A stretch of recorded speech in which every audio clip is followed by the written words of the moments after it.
बिस्मिल्लाहिर्रहमानिर्रहीम। ख़ातिन हज़रात, नया ज़ाविये के साथ अख्तर अब्बास का सलाम पहुँचे। पिछले दिनों स्वात से वापसी पे सड़क के किनारे जहाँ जहाँ बागात थे, उन सब बागों के बाहर कोई ना कोई आदमी बहुत ही खूबसूरत, शानदार और मीठे और क्या कहना चाहिए, रस भरे आड़ू उनका स्टॉल लगा के बैठा हुआ था। अच्छा, आड़ू के लिए जो मेरे मालूमात मिली कि इसके 1 से लेके 8 तक नंबर होते हैं, तो उन दोनों 5 नंबर आड़ू चल रहा था और काफ़ी बड़े साइज़ का। तो 2-3 जगह रुक के मैंने ड्राइवर से कहा कि तुम चूँकि आते रहते हो इस इलाके में, तो मुझे जहाँ से अच्छा मिलता हो। तो हमने फिर 2 जगह से अच्छा, ये जितनी मैंने पेटियाँ ख़रीदी, जितनी डिग्गी में जगह थी उसमें पेटियाँ हम रखते गए। ख्याल था जाके अपने दोस्तों को देंगे। ज़ाहिर है आप तोहफ़ा लेके आओ किसी ऐसी जगह की जो नेमत और सौगात होता है, तो आपकी मोहब्बत का इज़हार भी होता, अच्छा लगता है। जब हम रास्ते में थे तो मेरी छोटी बहन का फ़ोन आया और उसने बताया कि भाई, मेरा एक ही भाई है और ही इज़ डॉक्टर। तो उसने कहा वो सख्त बीमार है और ही इज़ इन ICU। तो हम बाकी अपना प्रोग्राम छोड़ के, हमें इस्लामाबाद 2 दिन के लिए रुकना था, तो हम सीधे लाहौर पहुँचे। कोई 3:30 बजे थे रात के।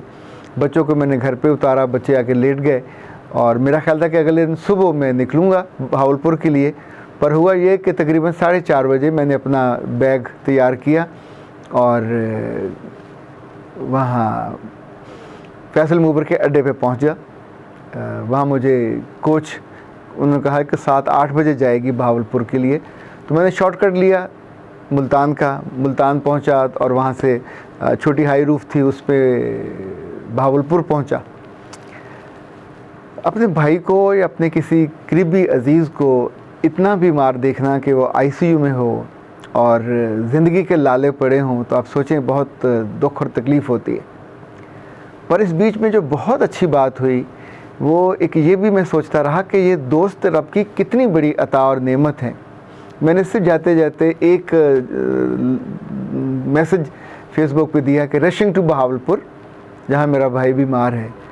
तो स्क्वाड्रन लीडर नईम साहब के, जो मेरे बहुत प्यारे दोस्त हैं, यानी काबिल भरोसा दोस्त, इस बीच में कुछ तकरीबन 10 दफ़ा उनके फ़ोन आए होंगे इस रास्ते में वहाँ पहुँचते के बाद अगले दिन कि अच्छा, ये जो ढारस बनाना है ये भी तो तीमारदारी जैसा ही होता है।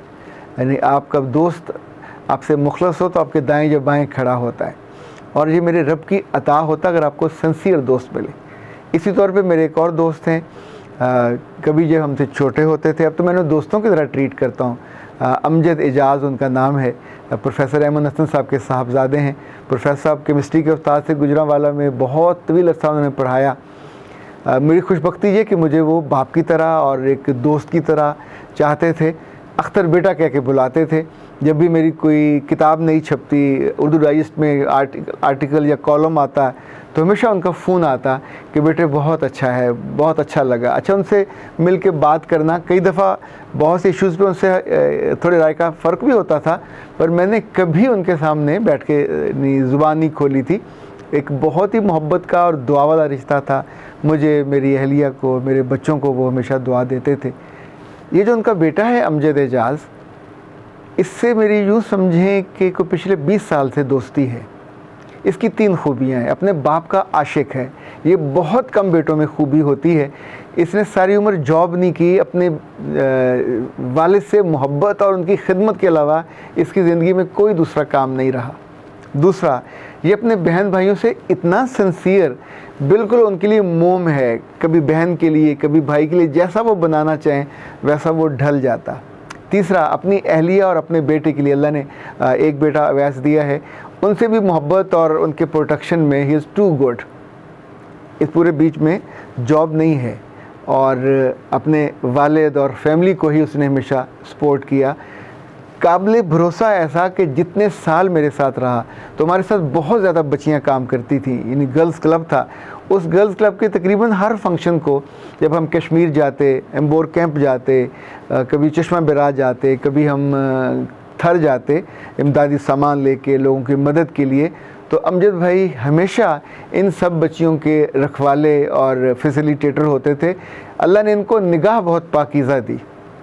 अच्छा, अंदर से बंदा पाक साफ़ हो तो ज़ाहिर निगाह में पाकीज़गी आ जाती है। जब मैं भावलपुर से वापस पहुंचा तो उनका फ़ोन आया और उन्होंने पूछा कि भाई की तबीयत कैसी है। अच्छा सच्ची बात बताऊं तो ये स्टिल इन डेंजर, और उनके दोनों गुर्दे ने काम करना बंद कर दिया और डॉक्टर डायलिसिस कर रहे हैं, 1 दफ़ा किया 2 दफ़ा किया, लेकिन उनका बीपी नहीं काबू आ रहा।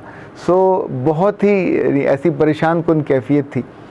जब मैं वापस लाहौर पहुंचा तो जो उनका फ़ोन आया अमजद भाई का, और उन्होंने मुझसे कहा कि देखिए मैं आपसे एक बात कहना चाहता हूं, और वो ये है कि मैंने ज़िंदगी में कभी कोई बुराई नहीं की, तो मेरा खून भी खालिस है और मेरा वजूद भी खालिस है, और मैं पूरी मोहब्बत से आपको ये ऑफ़र कर रहा हूँ कि मैं एक गुर्दा आपके भाई को पूरी मोहब्बत से और पूरी। अच्छा ये वो जब वो बात मुकम्मल अभी उन्होंने की नहीं थी, दैट वाज द मोमेंट जब मेरा दिल आलमोस्ट सजदा शुक्र में था और मैं अपने रब से कह रहा था सर इसकी नौबत ना आए, इसकी नौबत ना आए। पर आप सोचें कि ज़िंदगी में अगर आप कमाई गिनना चाहो तो ऐसे ही दोस्त होते हैं बेलौस, किसी गर्ज के बिना, और जब आप दुख में हो या मुब्तला हो या किसी परेशानी में तो सबसे पहले वो आपके साथ खड़े हों आके। ये जुमला कहना आसान नहीं होता, ये 1.25 लाख का नहीं है, ये लाखों करोड़ों का जुमला है जो मेरा ख्याल है सिर्फ खुशबख्तों को नसीब होता है कहना भी और सुनना भी। मेरा रब मेरे भाई को भी सलामत रखे, उनको सेहत दे, उनकी वापसी हो अपने बाल बच्चों के साथ, अपनी वो तभी उम्र पूरी करें ईमान की सलामती के साथ और अच्छी सेहत के साथ। लेकिन ये जो अमजद एजाज जैसे दोस्त हैं, इनकी शायद उस मोहब्बत का हम कभी भी जवाब ना दे सकें। अच्छा मुझे लगता है कि माँ बाप आपके अच्छे हों तो आपके अंदर वही जो अखलास है खून के साथ ट्रैवल करता है, आप दूसरों का हमेशा भला चाहते हैं। यही वजह है कि प्रोफेसर साहब के फ़ौत होने के बाद भी उनका ज़िक्र, उनका तज़किरा कहीं ना कहीं होता रहता है। ये जो मजबूती अता होती है अल्लाह की तरफ से, कहीं कहीं ख़ुद भी आप कमाते हो। मुझे अगर इस मौके पे मैं आपसे ये कहूँ कि अपने आसपास ज़रूर देखिए, अगर आप दोस्तों से खाली हो, वो दोस्त जो ट्रस्ट वर्दी हों, वो दोस्त जो अल्लाह से मोहब्बत करने वाले हों, उसकी वजह से आपसे मोहब्बत करते हों, इनकी कदर करना कभी कम ना कीजिए। ये दोस्त आपकी ज़िंदगी में जितने ज़्यादा हों आप उतने ही मजबूत और शाह हैं, और अगर ये दोस्त आपकी ज़िंदगी में नहीं हैं तो लिटरली आप गधा हैं और उसकी तो कोई ज़िंदगी नहीं होती। मेरा रब आपके दामन को हमेशा भरे रखे ऐसे दोस्तों से, उनकी मोहब्बत से, और ये आप भी लोगों के लिए ऐसे ही दोस्त बने कि जिसकी वजह से उनकी मजबूती हो और वो अपने बच्चों को आपकी मिसाल दे। हम बन सकते हैं, कोई मुश्किल तो नहीं है। नहीं हमेशा हम अच्छे दोस्त ढूंढते हैं, ख़ुद भी तो अच्छे बन सकते हैं। इस तौर पे ख़वातीन हैं, लाइक आप जब अपनी दोस्तों में, अपनी अजीज़ों में बैठती हैं तो हमें सवाए गिले और शिकवे के कुछ और नहीं सूझता। अभी तो हालत ये है कि हमने बीमारियों को और मौत को दोनों को भी फेस्टिवल बना लिया है। ख़वातीन वहाँ बैठ के भी एक दुखी दुखी बातें कर रही होती हैं जिससे दुख बढ़े, और आम तौर पे ये मौके होते हैं कि जहाँ रब को बंदा याद करता है, उससे दुआ मांगता है। मुझे अमजद भाई की बात ही याद है कि जब एक दफ़ा इनका ऑपरेशन हुआ, तो दिल का उनका बाईपास हुआ, तो ब्लीडिंग नहीं रुक रही थी, तो डॉक्टरों ने इनके घर वालों से कहा कि इट्स ओवर, अब हमारे बस से बाहर हो गया, अल्लाह से मांगना तो मांग लें, अगर वो दे दे इसकी जान वापस तो फिर। अगले रोज़ जब डॉक्टर आए तो ना सिर्फ ब्लीडिंग रुक चुकी थी बल्कि इट वाज अ मिरेकल। पर ये मिरेकल तब हुआ जब उनके घर में उनकी बहनों ने, उनके भाइयों ने, उनकी वालदा ने, सब लोग, उनके बेटे ने, अभी माशाल्लाह उनका बेटा अल्लाह ने उनको बहुत मोहब्बत करने वाला अता किया, ये सब बैठे हुए थे अपने रब के हजूर हाथ जोड़े हुए, मुसलसल कुरान पढ़ रहे थे, उससे दुआएं मांग रहे थे। मैं कभी कभी अपने करीबी अजीज़ों को भी देखता हूँ कि बैठ के सर जोड़ के फ़िक्रमंद होते हैं। अल्लाह जाने ये फ़िक्रमंदी से इलाज कैसे होगा, या फ़िक्रमंदी से अल्लाह का फ़ैसला कैसे बदलेगा। फ़िक्रमंदी में तो आपको और झुक जाना चाहिए, फ़िक्रमंदी में तो और आपके हाथों को, आपकी ज़ुबानों को मिठास से भर जाना चाहिए कि सर प्लीज़ इसको वापस कर दीजिए, या हमें इसको मुकम्मल सेहत के साथ अता कर दीजिए।